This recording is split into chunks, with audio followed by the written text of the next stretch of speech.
इस देश की समकालीन राजनीति वंशवाद का पर्याय बन गई है।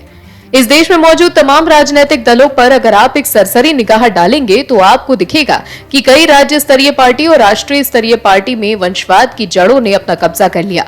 ऐसी ही एक पार्टी है भारतीय राष्ट्रीय कांग्रेस, जिसमें प्रथम परिवार के युवराज है राहुल गांधी, जिनकी शायद एकमात्र उपलब्धि यह है कि वो नेहरू गांधी परिवार से आते हैं। लेकिन गौर से देखें तो राहुल गांधी की भारतीय राजनीति से जन्म एक नेपो बीवी की ही तरह 2004 में हुआ था। पिछले 19 साल से लॉन्च होने की कोशिश कर रहे राहुल गांधी आज तक लॉन्च नहीं हो पाए। शायद पूरी कांग्रेस पार्टी ने जिस तरह राहुल को लॉन्च करने की कोशिश की, उतने प्रयास में तो रसातल में जा चुकी कांग्रेस फिर से लॉन्च हो गई होती, लेकिन इस काम में स्वामी भक्ति नहीं थी। इसीलिए कांग्रेस के भी दिग्गज नेताओं ने इस ओर शायद कोई ध्यान नहीं दिया। अभी हाल ही में राहुल गांधी को भारत जोड़ो यात्रा के माध्यम से लॉन्च करने की कोशिश की गई थी, लेकिन उसकी परिणति भी पूर्वोत्तर राज्यों के चुनाव के परिणामों के रूप से कांग्रेस और देश के सामने रखती। यानी इसको ऐसे समझ सकते हैं कि भारत जोड़ो यात्रा के लॉन्च पैड से भी राहुल गांधी लॉन्च नहीं हो पाए। कांग्रेस ने इस यात्रा के दौरान ये भी कोशिश की थी कि राहुल को विपक्ष के सर्वमान्य नेता की तरह स्थापित किया जा सके। कांग्रेस उसमें भी विफल हो गई, क्योंकि राहुल से अब विपक्ष भी किनारा करने लगा है। आपको बताते हैं पूरी खबर। 2024 लोकसभा चुनाव के लिए विपक्षी एकता पर चर्चाएं जारी हैं, लेकिन अब तक कोई ठोस निर्णय या बड़ा ऐलान सामने आया नहीं। हालांकि हाल ही में कुछ नेताओं की बैठकों में भारतीय जनता पार्टी के खिलाफ लामबंद होना शुरू कर दिया है।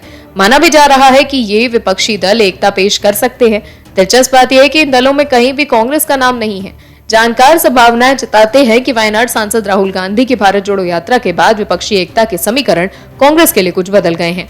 शुक्रवार को ही उत्तर प्रदेश के पूर्व मुख्यमंत्री अखिलेश यादव और पश्चिम बंगाल सीएम ममता बनर्जी की कोलकाता में मुलाकात हुई। कहा गया कि दोनों के बीच कांग्रेस के बगैर तीसरा मोर्चा बनाने पर बात हुई।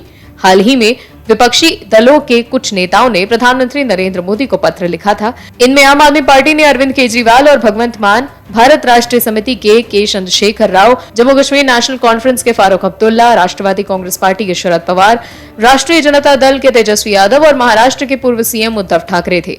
हालांकि ये सिलसिला थमा नहीं। खबर है कि सीएम बनर्जी उड़ीसा सीएम नवीन पटनायक से मुलाकात करने जा रही हैं। इसके अलावा वो मार्च के अंत या अप्रैल की शुरुआत में दिल्ली आकर भी विपक्षी नेताओं से मिल सकती हैं। भारत जोड़ो यात्रा से कांग्रेस को एक खास राजनीतिक फायदा हुआ है, ये हालिया चुनाव परिणाम को देखकर लगता नहीं, बल्कि इस साल के अंत में होने वाले चुनाव साफ कर देंगे। OMH न्यूज के लिए जयंती झा की रिपोर्ट। और भी वीडियोस देखने के लिए चैनल को सब्सक्राइब करें और बेल आइकन को दबाएं।